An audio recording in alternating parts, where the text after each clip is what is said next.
మొత్తం మీద నిన్న ఎమ్మెల్సీ ఎన్నికలకు సంబంధించినటువంటి రెండు ఫలితాలు వెలువడ్డాయి, రెండు టీచర్ ఎమ్మెల్సీ స్థానాలకు సంబంధించి. ఒకటి ఇక్కడ కరీంనగర్, ఆదిలాబాద్, నిజామాబాద్, తర్వాత మెదక్ టీచర్ ఎమ్మెల్సీకి సంబంధించి అక్కడ మల్కా కుమరయ్య భారతీయ జనతా పార్టీ నుంచి మల్కా కుమరయ్య ఒక బీసీ అభ్యర్థి అక్కడ గెలుపొందడం జరిగింది. ఇక మరోవైపు ఇక్కడ వరంగల్, నల్గొండ, ఖమ్మం అంటే టీచర్ ఎమ్మెల్సీ నుంచి ఇక్కడ శ్రీపాల్ రెడ్డి విజయం సాధించిండు రెండవ ప్రాధాన్యత ఓటుతోని. అయితే మొత్తం మీద మనం ఇక్కడ రెండు అంశాలు మనం చర్చించుకోవాలి. తర్వాత ఇంకొకటి ఏంటంటే పట్టభద్రుల ఎమ్మెల్సీకి సంబంధించి ఇక్కడ కరీంనగర్, ఆదిలాబాద్, నిజామాబాద్, తర్వాత మెదక్కి సంబంధించినటువంటి పట్టభద్రుల ఎమ్మెల్సీ కౌంటింగ్ అనేటువంటి ప్రక్రియ కొనసాగుతూ ఉంది. అయితే విషయం ఏంటంటే ఇప్పుడు కట్టలగట్టుడు వరకే వచ్చింది, పొద్దున వరకు కట్టలగట్టే కార్యక్రమం మాత్రమే నడుస్తూ ఉంది.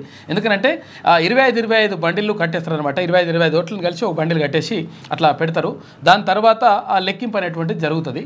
అది ఇప్పుడు పొద్దున వరకు కట్టలగట్టుడు కాడనే ఉన్నది. ఆ తర్వాత వాటిని ఇప్పి తర్వాత కౌంటింగ్ చేయడం, ఆ తర్వాత మొదటి ప్రాధాన్యతలో ఒకవేళ రాకపోతే రెండో ప్రాధాన్యత వరకు వెళ్ళడం, ఇదంతా కూడా జరుగుతుంది. దానికి రేపు అవుతుందో మరి ఎల్లుండి అవుతుందో తెలియదు. రేపు సాయంత్రం లేకపోతే ఎల్లుండి ఫలితం వచ్చేటువంటి అవకాశం ఉన్నది. అయితే మల్కా కుమరయ్య గెలుపునకు కారణాలేంటి, తర్వాత ఇక్కడ శ్రీపాల్ రెడ్డి ఎట్లా ముందుకు వచ్చిండు అనేటువంటి విషయాలు మనం ఒక్కసారి పరిశీలించినప్పుడు, మల్కా కుమరయ్యకు సంబంధించి ఆయన భారతీయ జనతా పార్టీ నుంచి అభ్యర్థిగా బరిలోకి దిగిండు టీచర్ అభ్యర్థిగా. అయితే ఆయనకు అంటే పిఆర్టీయూ నుంచి ఇక్కడ వంగ మహేందర్ రెడ్డికి టికెట్ ఇచ్చిండ్రు. తర్వాత ఇక్కడ వాళ్ళిద్దరి మధ్య పోటీతో పాటు ఆ తర్వాత ప్లేస్లో అశోక్ కుమార్ బీసీ సామాజిక వర్గం నుంచి ఆయన ఉన్నాడు. అయితే విషయం ఏంటంటే మల్కా కుమరయ్య విజయానికి సంబంధించి చూసినప్పుడు మనం ఒకసారి ఆలోచిస్తే ఒక 3 అంశాలు ప్రధానంగా ప్రభావితం చేసినట్టుగా కనిపిస్తుంది. ఒకటి ఏంటంటే భారతీయ జనతా పార్టీ ఈ 4 జిల్లాల్లో ఏదైతే నిజామాబాద్, ఆ తర్వాత కరీంనగర్, ఆదిలాబాద్, మెదక్ జిల్లాల్లో 4 జిల్లాల్లో భారతీయ జనతా పార్టీ బలంగా ఉన్నది. విషయం ఏంటంటే ఇక్కడ ఏది ఇప్పుడు నిజామాబాద్ చూసినప్పుడు ధరంపూర్ అరవింద్, తర్వాత ఇక్కడ కరీంనగర్ చూసినప్పుడు బండి సంజయ్, ఇక్కడ ఆదిలాబాద్ చూసినప్పుడు నగేష్, తర్వాత ఇక్కడ మెదక్ చూసినప్పుడు రఘునందన్ రావు, వీళ్ళందరూ కూడా అక్కడ ఎంపీలుగా ఉన్నారు. ఎంపీలుగా ఈ 4 జిల్లాల్లో క్యాండిడేట్లు అక్కడ ఎంపీలుగా ఉన్నారు. కాబట్టి వీళ్ళ ప్రభావం ఒక రకం అయితే, తర్వాత 8 మంది ఎమ్మెల్యేలు అంటే పక్కన పెడితే 7 ఎమ్మెల్యేలు, ఆర్మూర్ కావచ్చు, నిజామాబాద్ కావచ్చు, మిగతా 7 మంది ఎమ్మెల్యేలు ఉన్నారు కదా, ఆదిలాబాద్ కావచ్చు, వాళ్ళు కూడా ఈ పరిధిలోకి వచ్చేటువంటి వాళ్ళే. దీంతో ఏంటంటే భారతీయ జనతా పార్టీ ఒక రకంగా అక్కడ బలంగా ఉన్నటువంటి పరిస్థితి. ఈ నేపథ్యంలో భారతీయ జనతా పార్టీతో పాటు అక్కడ ఆర్ఎస్ఎస్ కానీ, తర్వాత బజరంగ్ దళ్ కానీ, తర్వాత విహెచ్ అంటే విశ్వ హిందూ పరిషత్ కానీ, ఇట్లా అనేక రకాలైనటువంటి సంస్థలు కూడా మల్కా కుమరయ్య యొక్క గెలుపు కోసం పనిచేసినాయి. దాంతోపాటు ఇంకొక విషయం ఏంటంటే ఆయన బీసీ సామాజిక వర్గానికి చెందినటువంటి మల్కా కుమరయ్య. అయితే విద్యా సంస్థలు అంటే ఢిల్లీ పబ్లిక్ స్కూల్ కానీ, తర్వాత పల్లవి ఇంటర్నేషనల్ స్కూల్ కానీ, ఇవన్నీ మోడల్ స్కూల్స్ కానీ, ఇవన్నీ కూడా ఆయనకు అంటే విద్యా సంస్థలు కూడా ఉన్నాయి ఆయనకు. దాంతోపాటు ఇంకొకటి ఏంటంటే బీసీ సామాజిక వర్గంలో ప్రధానంగా అంటే మున్నూరు కాపు సామాజిక వర్గానికి చెందినటువంటి మల్కా కుమరయ్య. మున్నూరు కాపు సామాజిక వర్గం ఇక్కడ ఇది కరీంనగర్లో కానీ, తర్వాత ఇక్కడ నిజామాబాద్ అర్బన్ ఇక్కడ చుట్టుపక్కల ప్రాంతాల్లో బలంగా ఉంటుంది మున్నూరు కాపు సామాజిక వర్గం. దీనివల్ల అంటే మున్నూరు కాపు సామాజిక వర్గంతో పాటు అక్కడ బీసీలు, తర్వాత ఎస్సీ ఎస్టీలు వీళ్ళందరూ కూడా కలిసి వచ్చి బీజేపీ కొంతవరకు అక్కడ మైనార్టీలు కొంతవరకు దూరం ఉన్నది. ఎందుకంటే విషయం ఏంటంటే ఇక్కడ భారతీయ జనతా పార్టీ కాబట్టి కొంతవరకు మైనార్టీలు దూరంగా ఉన్నట్టుగా కనిపిస్తూ ఉంది. ఈ నేపథ్యంలో అటు భారతీయ జనతా పార్టీ, ఇటు బీసీలు, తర్వాత ఎస్సీ ఎస్టీలు వీళ్ళందరూ తో పాటు మున్నూరు కాపు సామాజిక వర్గం కానీ ఇవన్నీ కూడా ప్రభావితం చేసినాయి. వీటితో పాటు ఇంకొక అంశం కూడా ఉంటుంది. అయితే ఆర్థికంగా కూడా ఆయన బలమైనటువంటి వ్యక్తి. మనం వాస్తవాలు మాట్లాడుకోవాలి, ఎవరిని గురించి మాట్లాడుకున్నా కానీ ఆర్థికంగా కూడా బలమైనటువంటి వ్యక్తి. డబ్బు కూడా అంటే ఆ పంపిణీ కూడా జరిగింది అనేటువంటిది. అంటే సరే ఈయన ఒక్కడే అని కాదు, క్యాండిడేట్ మహేందర్ రెడ్డి కానీ ఇంకొకరు కానీ వాళ్ళు కూడా డబ్బు పంపిణీ చేసారు టీచర్ ఎమ్మెల్సీ ఎన్నికల్లో అని చెప్పేసి ఒక ప్రచారం అయితే జరుగుతూ ఉంది. ఈ 3 అంశాలు ప్రధానంగా చేసుకొని తర్వాత నిజంగా అంటే మల్కా కుమరయ్యకు ఎక్కడ కూడా చెడ్డ పేరు లేదు. సరే విద్యా సంస్థలు నడుపుతున్నాడు, తర్వాత ఇట్లా ఉన్నది, కానీ మల్కా కుమరయ్యకు ఒక మంచి పేరే ఉన్నది, క్లీన్ చిట్టే ఉన్నది. కాబట్టి మల్కా కుమరయ్యను అక్కడ ఉన్నటువంటి ప్రజలు మన బీసీ బిడ్డగా, తర్వాత ఇక్కడ భారతీయ జనతా పార్టీ అభ్యర్థిగా ఇట్లా రకరకాలుగా తన విజయం మాత్రం సాధించారు. ఎందుకనంటే మొదటి ప్రాధాన్యత ఓటుతోటే మల్కా కుమరయ్య గెలుపు 17,000 చిల్లర ఓట్లు అంటే ఇట్స్ నాట్ ఎ జోక్ లెక్క. అసలు యాక్చువల్గా నిజంగా అసలు యాక్చువల్గా ఇక్కడ వరంగల్ ఖమ్మం సంబంధించి ఇక్కడ పిఆర్టీయూ విజయం సాధించింది, అక్కడ పిఆర్టీయూ డీలా పడ్డది. ఎందుకు ఇక్కడ పిఆర్టీయూ విజయం సాధించింది? ఇక్కడ బీసీ వాదం ఎంతవరకు గెలిచింది, రెడ్డి వాదం ఎంతవరకు గెలిచింది?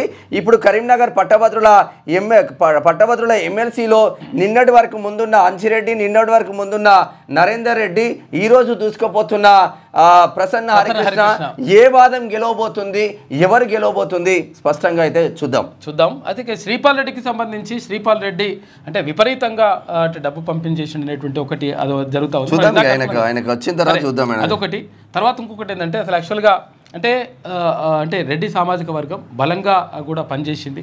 తర్వాత ఇంకో విషయం ఏంటంటే వీటన్నిటిని కూడా పక్కకు పెట్టండి. అంటే చాలామంది అక్కడ వివిధ సంఘాలలో అధ్యక్షులుగా ఉన్నటువంటి ప్రధాన కార్యదర్శులుగా ఉన్నటువంటి ఆ సామాజిక వర్గానికి చెందినటువంటి వ్యక్తులు మీరు సంఘాలన్నింటిని పక్కకు పెట్టరు నాయన, మీరు కావాల్సింది మన రెడ్డిని గెలిపించుకోవాలని చెప్పేసి వాళ్ళందరూ కూడా బలంగా దాన్ని తీసుకువెళ్ళగలిగినారు. అందులో కొంతవరకు అక్కడ బీసీలు, తర్వాత ఇక్కడ మిగతా వాళ్ళు కొంతవరకు మనం విఫలమైనటువంటి అనే విషయం మనం చెప్పుకోవాలి 100% అంట. ఎందుకంటే శ్రీపాల్ రెడ్డికి ఓట్లు పడ్డాయి, నర్సిరెడ్డికి ఓట్లు పడ్డాయి, నీకు హర్షవర్ధన్ రెడ్డికి ఓట్లు పడ్డాయి, సరోత్తమ్ రెడ్డికి ఓట్లు పడ్డాయి. నలుగురు రెడ్డిలకు ఓట్లు పడ్డ తర్వాత బీసీ వాదం ఎంత పడ్డది, ఎందుకు? మరి నిజంగానే ఇప్పుడు పిఆర్టీయూ ఉంది. అబ్బా, పిఆర్టీయూ 50 సంవత్సరాల పిఆర్టీయూ ఎంత సాధించింది? యూటీఎఫ్ 40 సంవత్సరాల యూటీఎఫ్ ఎంత సాధించింది? నెల రోజుల బీసీ వాదం ఎంత సాధించింది? అయితే విషయం ఏంటంటే ఇక్కడ ఇంకో విషయం ఏంటంటే వాళ్ళు ముందస్తుగానే అసలు యాక్చువల్ ఒక ప్లాన్ ప్రకారమే అన్ని మండల శాఖ అధ్యక్షులను కానీ, తర్వాత నియోజకవర్గాలు కానీ, తర్వాత జిల్లా అధ్యక్షులను కానీ వీళ్ళందరినీ కూడా ఆ సామాజిక వర్గానికి చెందినటువంటి వాళ్ళనే పెట్టుకున్నారు. వాళ్ళు అంటే అధ్యక్షులని, ప్రధాన కార్యదర్శి వీళ్ళు ఉంటారు కదా, ఆ కమిటీలను వాళ్ళే పెట్టుకున్నారు. పెట్టుకోవడంతో ఏంటంటే వాళ్ళు బలంగా పనిచేయగలిగినారు. నిజంగా మనం దాన్ని యాక్సెప్ట్ చేయాలి, బలంగా పనిచేయగలిగినారు. తర్వాత మిగతా సంఘాలకు ఉన్నటువంటి వాళ్ళు కూడా మిగతా సంఘాలు ఏ సంఘమైనా కానీ ఇక్కడ రెడ్డిని గెలిపించాలనేటువంటి ఒక నిజంగా ఒక చైతన్యం మాత్రం వాళ్ళలో అద్భుతంగా ఈ విషయంలో రెడ్డిని అభినందించాలి. ఉమ్మడి మహబూబ్ నగర్ చెందిన హర్షవర్ధన్ రెడ్డి కోసం ఒక టీచర్లు 10 రోజులు లీవ్ పెట్టుకొని తన కోసం పనిచేసిందంటే మరి ఎంత పర్ఫెక్ట్ గా హర్షవర్ధన్ రెడ్డి నిజంగా కూడా అంటే ఆయన మీద ఎటువంటి అంటే దాని బట్టి ఆరోపణలు లేవు. తర్వాత మంచి క్లీన్ చిట్ ఉన్నటువంటి వ్యక్తి హర్షవర్ధన్ రెడ్డి. అసలు యాక్చువల్గా ఒక్కటి మాత్రమే ఆయన కొంతవరకు దెబ్బ పడ్డది. విషయం ఏంటంటే ఒకవేళ కరీంనగర్, ఇక్కడ వరంగల్లో, ఖమ్మం, నల్గొండ అతను అయితే బంపర్ మెజార్టీతో బయటపడాడు. అయితే హర్షవర్ధన్ రెడ్డికి అంటే కలిసి రాని అంశం ఏంటంటే నాన్ లోకల్ అనేటువంటి అంశం మాత్రమే. తర్వాత ఇంకొకటి ఏంటంటే ఆయన మంచి నాలెడ్జ్ ఉన్నటువంటి వ్యక్తి. తర్వాత ఇక్కడ ఇవన్నీ అంటే ఈక్వేషన్స్ అవన్నీ చూసుకున్నప్పుడు తర్వాత పూల రవీందర్ బీసీ సామాజిక వర్గం నుంచి పోటీ చేసినటువంటి అంటే అభ్యర్థి. గతంలో ఈయన ఎమ్మెల్సీగా కూడా పనిచేసిండు, తర్వాత పిఆర్టీయూకు అధ్యక్షుని కూడా పనిచేసినప్పటికీ తర్వాత పూర్తి స్థాయిలో అంటే వీళ్ళందరూ కూడా అంటే కొంతవరకు గ్యాప్ వచ్చింది. ఈ గ్యాప్ తోటి టీచర్లు పూర్తి స్థాయిలో ఆయనకు మద్దతు తెలపలేకపోయినరు అనేటువంటి అది కూడా కనిపిస్తూ ఉంది. తర్వాత ఇక్కడ సుందర్ రాజ్ యాదవ్ కూడా అక్కడ అంటే వరంగల్, తర్వాత ఉమ్మడి వరంగల్ జిల్లాకు సంబంధించి హన్మకొండ ఉమ్మడి వరంగల్ జిల్లాకు సంబంధించి ఓట్లను అంటే కొంతవరకు ఆయన రాబట్టుకోగలిగిండు.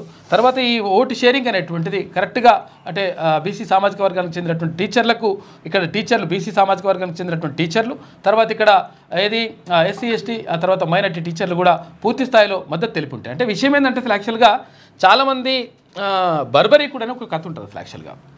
అయితే చాలామంది ఏమవుతుంటుందంటే ఇక్కడ బీసీ సామాజిక వర్గం కానీ, ఎస్సీ ఎస్టీ మైనార్టీలు కానీ ఏం ఆలోచిస్తారంటే మా సంఘం అయినా గెలవాలి అనేటువంటిది నిజంగా అట్లా ఒక కమిట్మెంట్తో ఉంటారు. ఆ కమిట్మెంట్ కూడా ఒక రకంగా పనిచేసిందని చెప్పుకోవాలి మనం. ఎందుకంటే పిఆర్టీయూ అనేటువంటిది బలమైనటువంటి సంఘం. తెలంగాణ కాదు ఉమ్మడి ఆంధ్రప్రదేశ్లో కూడా బలమైనటువంటి ఉపాధ్యాయ సంఘం.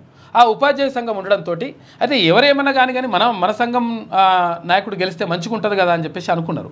సరే మన సంఘం నాయకుడు గెలిస్తే ఇప్పుడున్న నాయకుడు గెలవాలని చెప్పేసి ఒకటి అట్లా అనుకోవడం వల్ల ఇక్కడ పూల రవీందర్ కూడా అంటే పిఆర్టీయూకు గతంలో అధ్యక్షునిగా పనిచేసిండు, తర్వాత ఆయన అంటే ఎమ్మెల్సీగా కూడా పనిచేసిండు. అయినప్పటికీ వీళ్ళ విషయం ఏంటంటే ఈ డబ్బుల పంపిణీ కానీ కొంచెం ఈక్వేషన్స్ కానీ ఈ కథ అంతా కూడా నడవడంతో కొంతవరకు అట్లా వెనుకబడినట్టుగా కనిపిస్తూ ఉంది. ఏది ఏమైనప్పటికీ అంటే ఇంకా కాస్త చైతన్యం రావాల్సిన అవసరం ఉంది.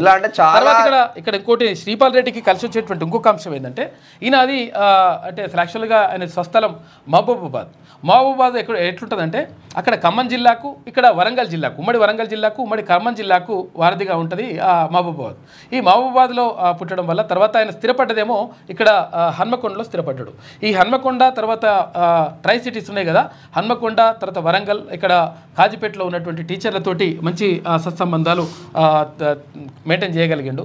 తర్వాత వీళ్ళందరినీ కూడా చేయగలిగిండు. దీంతోపాటు ఆయనకు టీం వర్క్ అంటే వాళ్ళ తమ్ముడు కానీ తర్వాత ఇంకో కొంతమంది కానీ వాళ్ళందరూ కూడా టీం వర్క్ కూడా చేసి అవన్నీ కూడా దాంతో మొత్తం మీద విజయం మాత్రం సాధించగలిగినారు.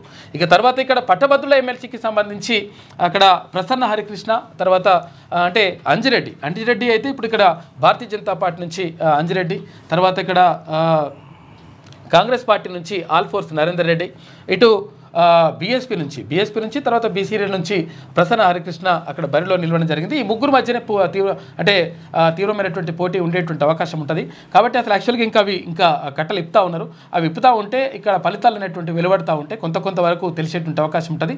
పూర్తి స్థాయిలో తెలవాలంటే రేపు సాయంత్రం కానీ లేకపోతే ఎల్లుండి కానీ తెలిసేటువంటి అవకాశం కనిపిస్తా ఉంది. ఇప్పుడు వరంగల్, ఖమ్మం, నల్గొండలో కోదండరామ్ సార్ కూడా అభ్యర్థిని పెట్టి ప్రచారం చేసిండ్రు. కోదండరామ్ సార్ అభ్యర్థికి ఎన్ని ఓట్లు వచ్చినాయి, అసలు పిఆర్టీ కథ ఏంది, కార్కడ్ ఏంది, వార్తలకి లేటెస్ట్ న్యూస్ తెలుగు మరియు ఇంగ్లీష్ అప్డేట్స్ కోసం ఇప్పుడే క్యూన్యూస్ అఫీషియల్ యాప్ ని ప్లే స్టోర్ నుండి డౌన్లోడ్ చేసుకోండి. సరికొత్త సమాచారాల కోసం క్యూన్యూస్ వెబ్సైట్ ని ఫాలో అవ్వండి. ఛానల్లో ప్రాంతీయ, జాతీయ, అంతర్జాతీయ వార్తలు వీక్షించండి. లైక్ చేయండి.